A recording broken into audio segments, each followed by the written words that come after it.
Avant d'attaquer le fond de l'affaire, le tribunal se penche sur la personnalité de Cédric Jubilard. Ce portrait va teinter les débats, donner une première impression aux jurés.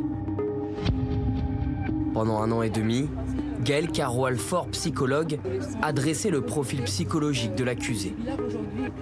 Cédric Jubilard, il ne m'a pas parlé spontanément de son épouse. C'est moi qui ai posé des questions, effectivement. Cédric Jubilard, il parle spontanément de pas grand-chose. Cédric Jubilard, un homme qu'elle décrit comme exubérant, sociable, mais aussi colérique et arrogant. Globalement, il est quand même beaucoup décrit, il énerve tout le monde, quoi. Enfin, c'est quand même quelqu'un qui n'est pas une personnalité lisse et qui est plutôt agaçant. C'est quelqu'un qui est sans filtre, effectivement, il le dit. Moi, je suis un connard et j'assume. Pendant plusieurs heures, l'enquêtrice retrace alors sa vie, revient notamment sur son enfance et sur ses parents, dont le rôle apparaît comme déterminant dans la construction de l'homme qu'il est devenu aujourd'hui. Sa mère, effectivement, en tout cas dans la construction de sa personnalité, est une pièce centrale parce que c'est une mère qui n'est pas une mère. Elle est adolescente lorsqu'elle le met au monde et il n'y a pas de place pour lui, quoi. Ça a été un dominé toute sa vie, toute son enfance, toute son adolescence. Et effectivement, en grandissant, il devient dominant lorsqu'il le peut. Pourquoi? Parce qu'il ne connaît que ça comme rapport. C'est ou dominé ou dominant, il n'est jamais dans des rapports justes.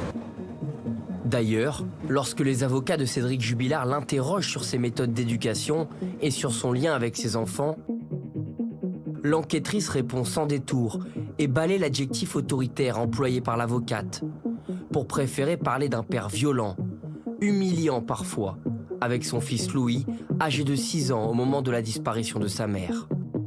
Nous savons que de sa naissance jusqu'à l'âge de 6 ans, il s'est fait un petit peu bousculer par un père sévère, pour employer des termes qui relèvent du doux euphémisme. Quand le bourreau est le père, par définition, on est un peu déchiré puisqu'il aurait dû vous protéger, c'est celui qui vous secoue. Ça donne des choses un peu bizarres qui consistent effectivement pour le gamin à dire « moi, mon papa, je l'aime, mais… » 3 points de suspension. Voilà, ça c'est l'état d'esprit d'un enfant de 6 ans. Tout au long de l'audience, les avocats des parties civiles déterminés à faire condamner Cédric Jubilard vont alors tenter de montrer qu'il est un mauvais père, un homme froid qui depuis le début de sa détention reste sans nouvelles de Louis et Elia, ces 2 enfants qui vivent désormais chez leur tante. Pas question de les faire témoigner au procès, leur parole est relayée à la barre par leur administratrice et par leurs avocats qui interrogent l'accusé. J'ai soutenu d'organiser des visites médiatisées de Louis au parloir de la prison de là où est Cédric Jubilard et qu'il n'a rien fait pour que ça se passe.